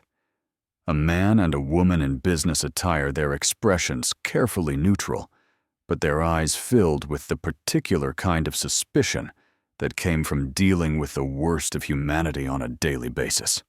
Mr. Cole. The woman held up an identification badge. I am Sarah Mitchell from Child Protective Services. This is my colleague, David Park. We have received some concerns about your daughter's welfare, and we need to conduct a home visit. Ethan's blood ran cold. Richard had followed through on his threat. What kind of concerns, Ethan asked, keeping his voice steady through sheer force of will. Anonymous reports of unsafe living conditions, inadequate medical care, potential neglect. Sarah Mitchell's tone was professionally neutral, but there was something in her eyes that suggested she was not entirely convinced by whatever she had been told. May we come in? They searched the apartment with thorough efficiency, checking the refrigerator for food, examining Lily's room, asking questions about her school and her health and her daily routine. Eleanor had arrived within minutes of their appearance, her presence a steady anchor in the storm.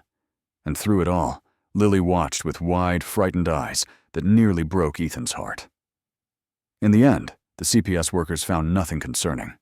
The apartment was small, but clean and well-maintained. The refrigerator was stocked with healthy food. Lily was clearly happy and well cared for, her room full of books and toys, and the obvious evidence of a loving home. "Everything appears to be in order," Sarah Mitchell said, finally her expression softening slightly. "I apologize for the intrusion, Mr. Cole. We have to follow up on all reports, even the ones that turn out to be unfounded." After they left, Ethan sat heavily on the couch, his hands shaking with a combination of relief and fury. Eleanor sat beside him, her hand resting on his shoulder. "That man is never going to stop," she said quietly. "Not until he destroys you, or you destroy him." Before Ethan could respond, his phone buzzed with a text message from Olivia. "Richard just confronted me in the parking garage. Meet me at my office. We end this now." Ethan arrived at Hartwell Industries to find Olivia pacing her office like a caged tiger. Her hair was slightly disheveled, her usually perfect composure cracked around the edges. "He was waiting for me when I got out of my car," she said, her voice tight with controlled fury. "He said this was my last chance. Said if I did not shut down the investigation and fire you immediately, he would make sure I regretted it." "What did you tell him?" Olivia's eyes blazed. "I told him to go to hell." She moved to her desk and pulled out a folder thick with documents. "I have been preparing for this. The shareholders' meeting is in 7 days. Every major investor will be there along with press and industry analysts. It is the perfect platform." She spread the documents across her desk. Financial records, communication logs, security footage, the evidence they had been gathering for weeks, carefully organized and irrefutably damning. "We expose him publicly. Everything. Daniel's death, the warehouse fire, the hotel, the threats against you and Lily. We present it all, and we let the world see what kind of monster he really is." Ethan studied the documents, his mind racing through the implications. "It is risky. If we fail, if anyone does not believe us, I know." Olivia met his eyes. "But I am tired of being afraid. I am tired of letting him control my life. Richard took my brother. He tried to kill me. He threatened your daughter." Her voice hardened into steel. "He ends now." The annual shareholders' meeting of Hartwell Industries was held in the grand ballroom of the Chicago Meridian Hotel, a glittering space of crystal chandeliers and marble floors that spoke of old money and established power. 250 people filled the room. Journalists with recording devices, ready financial analysts with their laptops open, shareholders in expensive suits, clutching portfolios and projections. Television cameras lined the back wall, their lights creating pools of brightness that made the entire event feel like a stage production. Which Ethan reflected from his position near the side door, it essentially was. Everything that happened in the next hour would be recorded and broadcast and analyzed for weeks to come. Richard Crane sat in the third row, his posture relaxed and confident, the smirk on his face suggesting that he had already written the ending to this particular story. He caught Ethan's eye and gave a small, mocking wave. "Enjoy this while it lasts." That wave seemed to say, "You have already lost." But Ethan knew something Richard did not. He knew that sometimes the person who seemed to hold all the cards was actually holding nothing but air. Olivia took the podium to polite applause, stunning in a red dress that seemed to command attention from every corner of the room.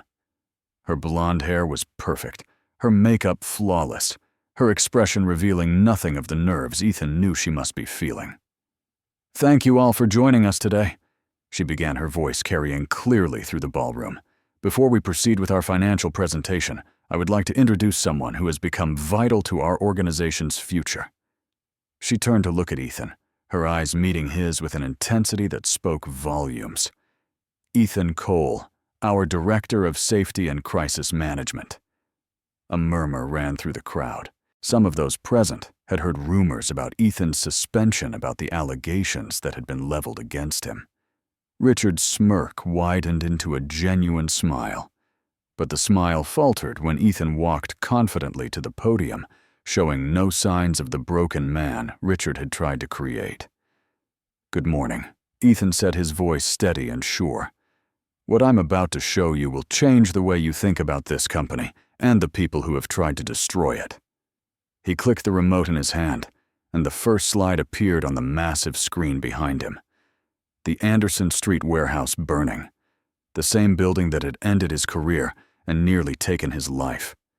2 years ago, this warehouse caught fire. 3 firefighters were seriously injured when the building collapsed. I was one of them. Another click. The incident report appeared highlighted sections drawing attention to the key details. The official cause was listed as an electrical accident, but the investigation documents tell a different story. The alarm system in this warehouse was manually disabled 30 minutes before the fire started. No authorization, no explanation, just turned off.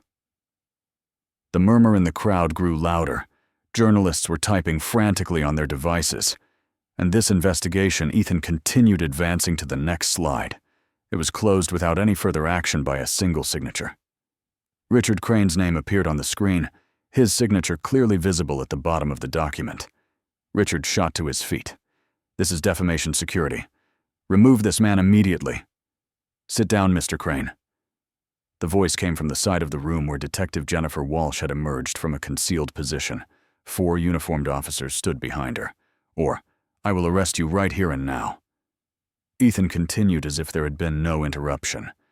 2 weeks ago, someone planted a device at the Lakewood Grand Hotel. The target was Olivia Hartwell, CEO of this company. The device was paid for through an account linked to Nexus Holdings. More slides, credit card trails, IP logs, security footage, each piece of evidence building on the last, creating a picture that was impossible to deny. Olivia stepped down from the podium and walked directly toward Richard, her heels clicking against the marble floor with measured precision. 5 years ago, she said, her voice cutting through the chaos, "my brother Daniel died investigating safety violations at Meridian Construction, a company you secretly invested in, a company that was about to be exposed for fraud and negligence." She stopped directly in front of him, close enough to see the fear finally beginning to show in his eyes. The fire that killed Daniel started exactly where he kept his evidence. It destroyed his office completely while barely touching the rooms on either side. They called it an accident. Her voice dropped to something cold and hard. "It was not an accident. You killed my brother. You tried to kill me. And now, everyone knows exactly what kind of monster you really are." Detective Walsh pressed play on a recording device she held in her hand. Richard's voice filled the ballroom, clear and unmistakable. "Make sure she does not leave that room, and do it properly this time. Not sloppy, like what happened with the Ashford kid 5 years ago." For a moment, complete silence. Then chaos erupted. Camera flashes exploded. Shareholders shouted. Journalists surged forward with questions. "Richard Crane." Detective Walsh's voice cut through the noise as she stepped forward. "You are under arrest for arson, attempted murder, and first-degree murder in the death of Daniel Hartwell." The handcuffs clicked shut around Richard's wrists. As officers led him toward the exit, he twisted to look back at Ethan, his face contorted with rage. "You are nothing," he spat. A failed firefighter playing hero Ethan stepped forward until they were face to face. "2 years ago, you took my career," he said quietly. "Today, justice takes everything from you." He leaned closer, his voice dropping so only Richard could hear. "I am not a failure. I am a father. I am a survivor. And I am the man who never stopped fighting." Richard was dragged away, his shouts fading as the doors closed behind him. The ballroom was still buzzing with activity journalists filing their stories, shareholders demanding explanations, camera crews recording every moment. But Ethan barely noticed any of it. He found Olivia standing near the windows, looking out at the Chicago skyline. Her composure had finally cracked, and tears were streaming down her face. "It is over," she whispered when he reached her side. "After 5 years, it is finally over." Ethan took her hands in his, turning her to face him. "No," he said softly. "It is not over. It is just beginning."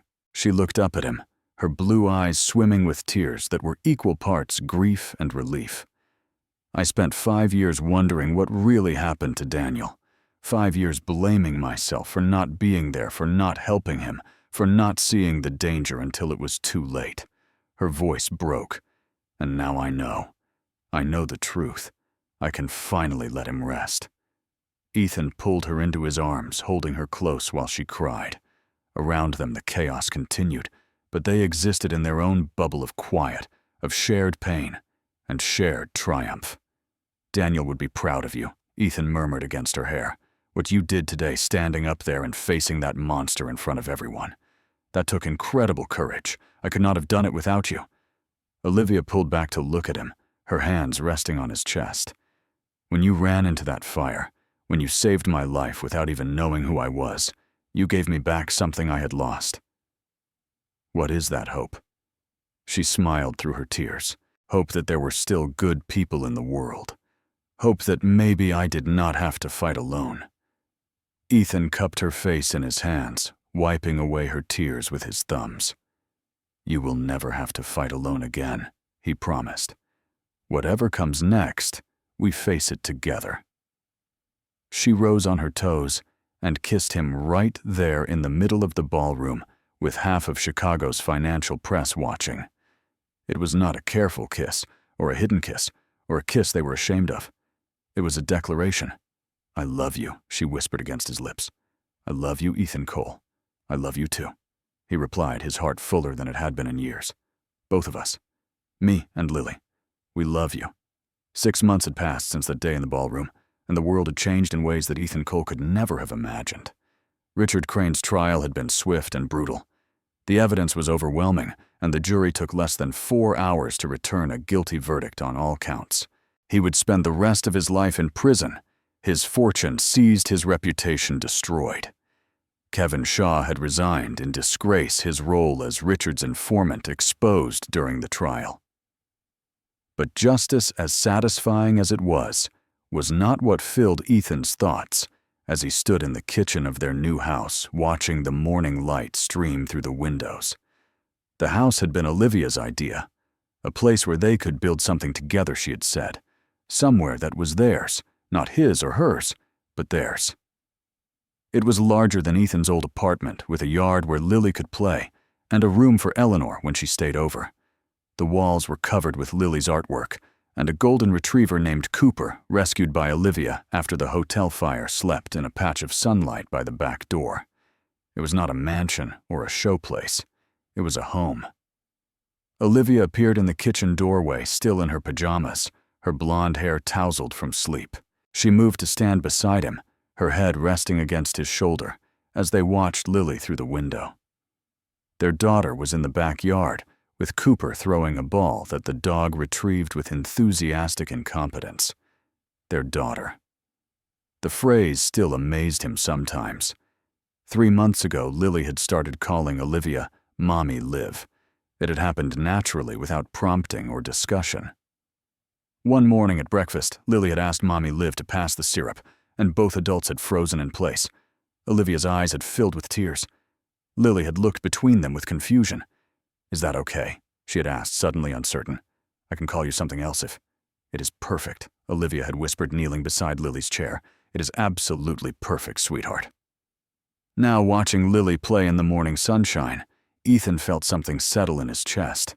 A peace that he had not known since before the warehouse fire.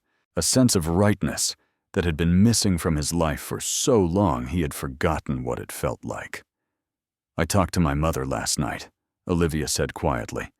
First real conversation we have had in years. She said she wants to meet Lily. That is a big step, I know. But she paused, searching for the right words. Daniel's death broke something in our family. We all retreated into our own pain, stopped reaching out to each other. Maybe it is time to try again. Ethan wrapped his arm around her waist, pulling her closer. Family is not always about blood, he said. Sometimes it is about choosing each other every day, even when it is hard. Olivia smiled up at him.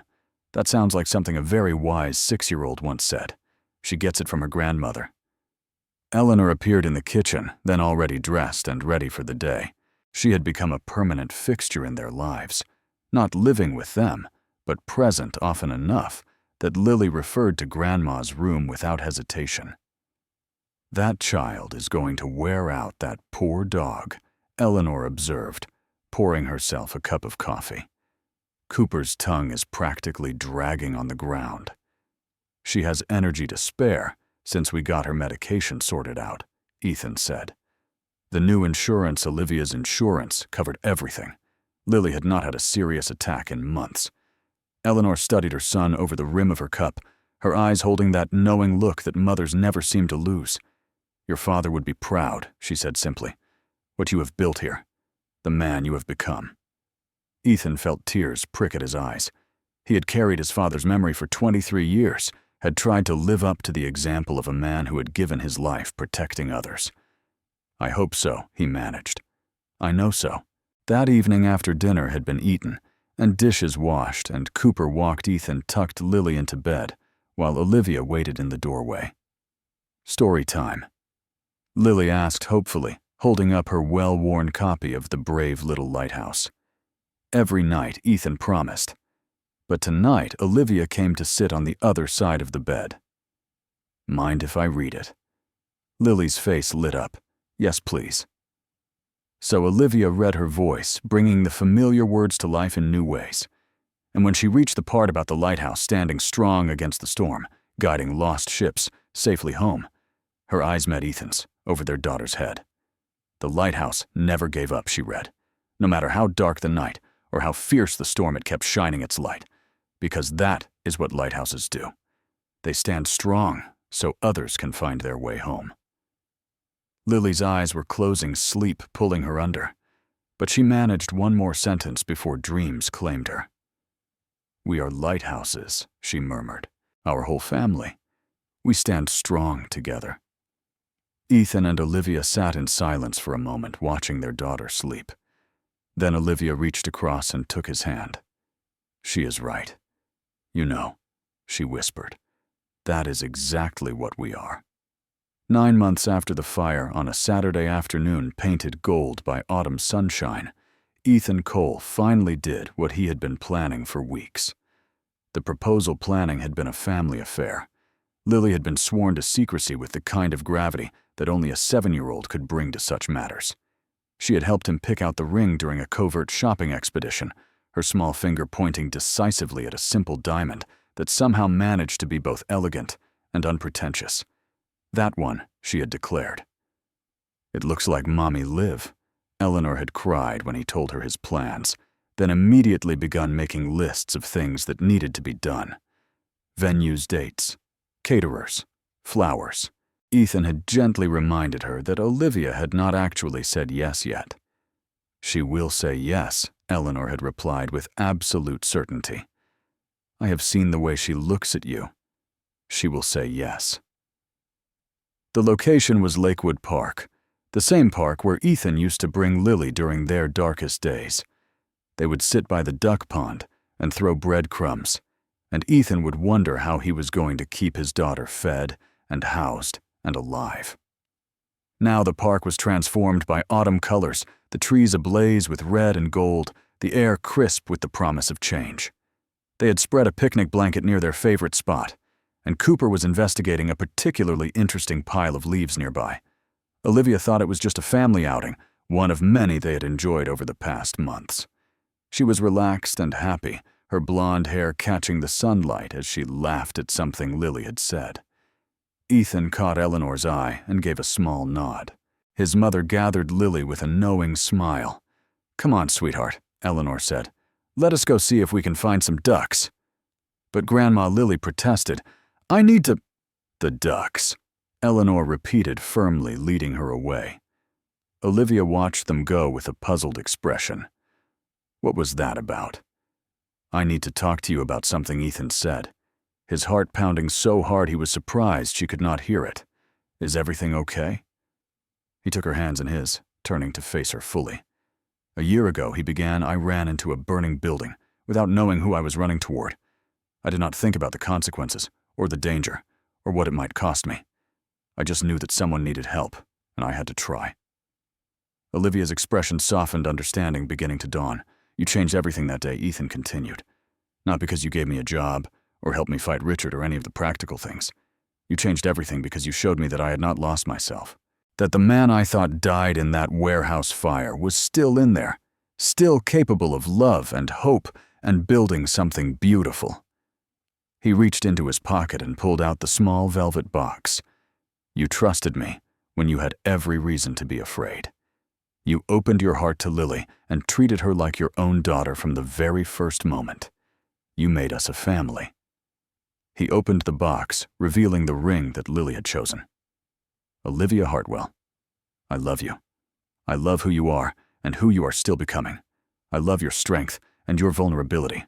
I love that you cry at sad movies and laugh at Lily's terrible jokes and snore slightly when you fall asleep on the couch. Olivia laughed through the tears that were already streaming down her face. I choose you, Ethan said, his voice thick with emotion. Today and tomorrow and every day for the rest of my life. Will you marry me? Will you let me be your family officially and forever? Before Olivia could answer, Lily came running back across the park, unable to contain herself any longer. She was carrying a hand-painted sign, the letters slightly wobbly, but perfectly readable. Will you marry us? Olivia looked from the sign to Ethan, to the ring glittering in the autumn sunlight. Then she laughed, a sound of pure joy that seemed to make the whole world brighter. Yes, she said. 1,000 times, yes. Ethan slipped the ring onto her finger, and then they were kissing while Lily cheered and Cooper barked and Eleanor wiped tears from her eyes. When they finally pulled apart, Lily squeezed between them, demanding to be included in the embrace. We are getting married, she announced to anyone within earshot. We are going to be a real family. We already are, sweetheart, Olivia said, hugging her close. We already are. The wedding was held 15 months after the fire in the same park where Ethan had proposed. It was a small ceremony, intimate and personal, attended only by those who truly mattered. Eleanor sat in the front row dressed in her finest clothes, her face glowing with a pride that seemed to light up the entire space. Nearby, a framed photograph of Daniel Hartwell was displayed on a small table decorated with flowers. He could not be there in person, but he was present in spirit. Lily walked down the aisle first, her flower girl duties undertaken with the utmost seriousness. She scattered petals with careful precision, her tongue poking out in concentration, and more than one guest had to wipe away tears at the sight. Then Olivia appeared, and Ethan forgot how to breathe. She was wearing white with delicate touches of red, her blonde hair arranged in soft waves that caught the afternoon light. She was the most beautiful thing he had ever seen, and he knew in that moment that he was the luckiest man alive. The officiant spoke words about love and commitment and the joining of families. But Ethan barely heard them. He was too busy looking at the woman who had changed everything, who had taken a broken ex-firefighter with nothing to offer and seen something worth loving. When it came time for vows, Ethan spoke from the heart. Olivia, I spent 2 years believing I was a failure, believing that the best parts of my life were behind me. Then I ran into a burning building and found you. He paused, gathering himself. Your brother Daniel would be proud of you. Everything you have built, everything you have overcome, the way you have honored his memory by fighting for what is right. I promise to spend the rest of my life trying to be worthy of the love you have given me and Lily. Olivia's vows were equally heartfelt. Ethan, you taught me that heroes do not always wear capes or uniforms. Sometimes they wear cheap cologne and borrowed suits and bandages on their hands. Sometimes they are single fathers working 2 jobs to buy their daughter medicine.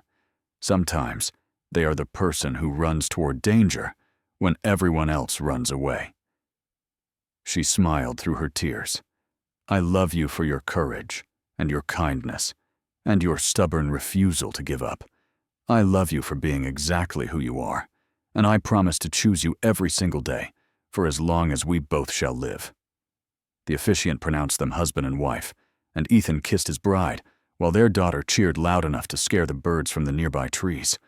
Later, after cake had been cut and dances danced and toasts raised, the new family stood together watching the sunset paint the sky in shades of pink and gold.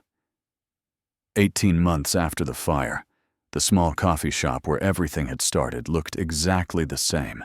Same worn counter, same cheerful barista, same smell of fresh coffee and possibility. But Ethan Cole was a different man. He stood by the window with Olivia at his side, watching the city wake up. She wore jeans and a soft sweater, her wedding ring catching the morning light. Inside the coffee shop, Lily and Eleanor were working on another masterpiece in crayon. "Do you ever think about that morning?" Olivia asked quietly. About what would have happened if you had not smelled the smoke. Ethan considered the question. "Sometimes. But then I remember something my mother always says. What is that? That we cannot change the past, only learn from it. And we cannot predict the future, only prepare for it. All we really have is this moment right now, and the choice of what to do with it." He turned to look at her. This woman who had given him back his future. "I choose you," he said simply. "Every moment, every day. I choose this family we have built." Olivia smiled, rising on her toes to kiss him softly. Inside the coffee shop, Lily held up her latest drawing. A house with a swing set, 4 figures holding hands, a dog bounding beside them, and above it all, written in careful 7-year-old letters, 2 words: "Our family." From the ashes they had risen. Not because of fate or luck or destiny, but because they had chosen to keep fighting. Because they had refused to give up on love, on hope, on each other. Because sometimes that is all it takes. Friends, if this story touched your heart, please take a moment to hit that like button and subscribe to our channel. Your support means the world to us and helps us create more heartwarming stories just like this one. Drop a comment below and tell us where you are watching from. We love seeing how far our stories travel across the globe. And if you know someone who needs to hear this message today, someone who is struggling, someone who feels alone, someone who has forgotten that second chances are possible, please share this video with them, because family is not about blood. It is about choosing each other every single day. Thank you for watching. We will see you in the next story.